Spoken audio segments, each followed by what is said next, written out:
नमस्कार साथियों, मैं ईरा जौहरी। आज मैं आप लोगों के समक्ष एक अपनी नवीन लघु कथा सुनाने जा रही हूँ, जो कि इस चित्र पर आधारित है। मेरी लघु कथा का शीर्षक है कछवी। ये मैंने एक स्वयं को ही समझिए आधार बना के लिखी है, और हमारी लघु कथा आपको कैसी लगती है, आप अपनी प्रतिक्रिया द्वारा हमें अवश्य अवगत कराइएगा। तो मैं शुरू करती हूँ अपनी प्रथम लघु कथा कछवी। को छुए तुमका, इतने भद्दे तो हो तुम। वो तो तुम्हारा आवरण इतनो मजबूत होत है कि बरबस ही सब ही का ध्यान आकृष्ट कर लेते। डर तो तुम्हें इतनो लागत है कि तनिक सी आहट से ही खोल में दुबक जात हो। उसका इस तरह और जाने क्या क्या जमीन पर पड़े कछुए को देखते हुए कहना मुझे प्रतीत हो रहा था मानो वो मुझे ही लक्ष्य करके यह सब कह रहा हो। मैं भी तो समाज की अवहेलना के डर से अपना मनपसंद वह कार्य नहीं कर पाई जिससे मुझे सच में आत्मिक शांति मिलती। अब जीवन के इस मुकाम पर जब पीछे मुड़कर देखती हूँ तो पाती हूँ कि अपनी दृढ़ इच्छा शक्ति से खुद के द्वारा बनाए गए खोल से भूतकाल में स्वयं ही बाहर आ मैं अपना वर्तमान बदल भविष्य उन्नत कर सकती थी, और शायद अपने ही खोल के अंदर सिमट कर विपरीत परिस्थितियों में जीवन गुजारने वालों के लिए प्रेरणा भी बन सकती थी। अब जब किसी को अपने ख्वाब पूरे कर चहकते हुए देखती हूँ तो मन में कहीं एक अनजानी सी हुक उठने लगती है।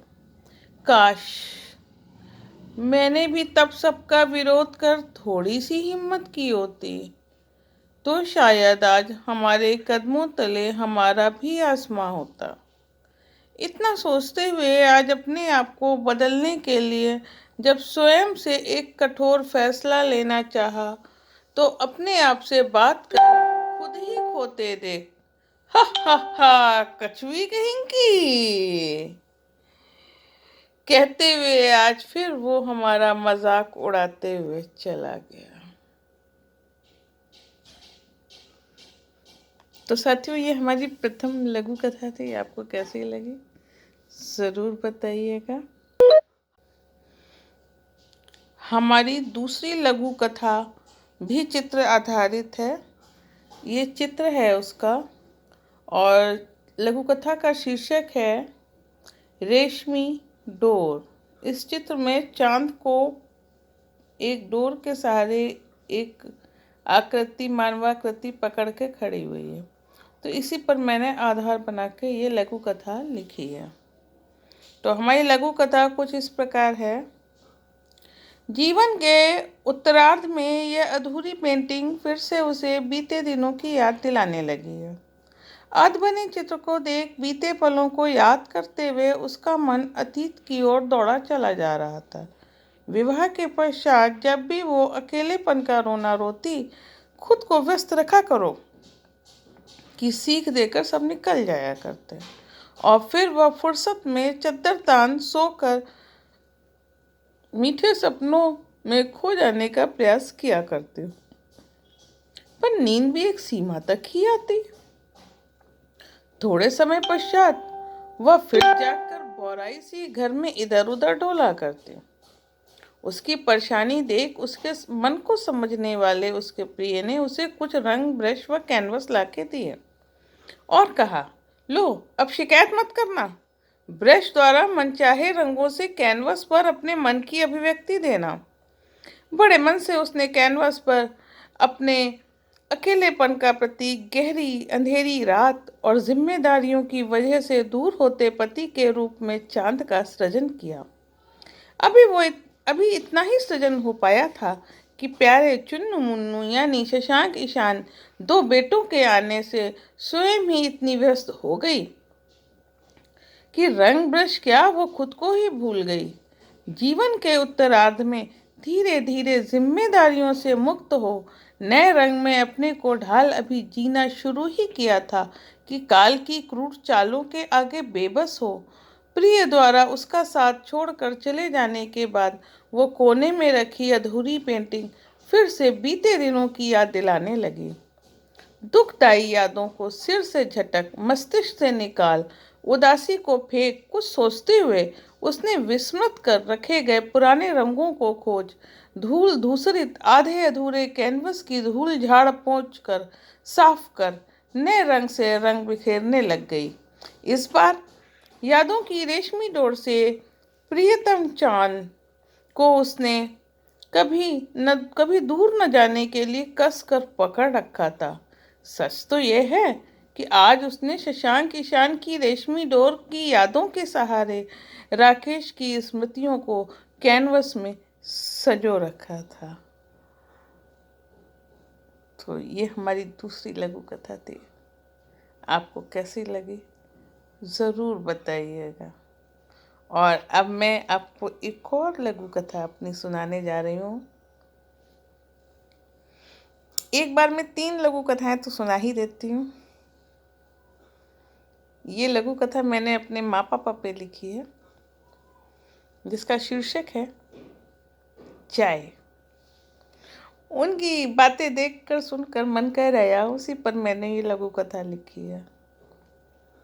अजी सुनती हो, एक कप चाय मिलेगी? और हाँ, पत्ती ज्यादा दूध कम, खड़ी चम्मच की चीनी याद रखना। और हाँ, अपने हाथों से ही बनाना, तुम्हारे हाथ से बनी चाय की बात ही कुछ और होती है। थोड़ी सी भी हो तो आत्मा अंदर तक तृप्त हो जाती है। जोर से यह आवाज लगाने के बाद बाबूजी मन ही मन एक चाय ही तो है जो इस बुढ़ापे में मन को थोड़ा तरोताजा रखती है, ऐसा कहकर आंख बंद करके कहीं खो जाते हैं। पर यह सुनते ही अम्मा का बड़बड़ाना चालू हो जाता है।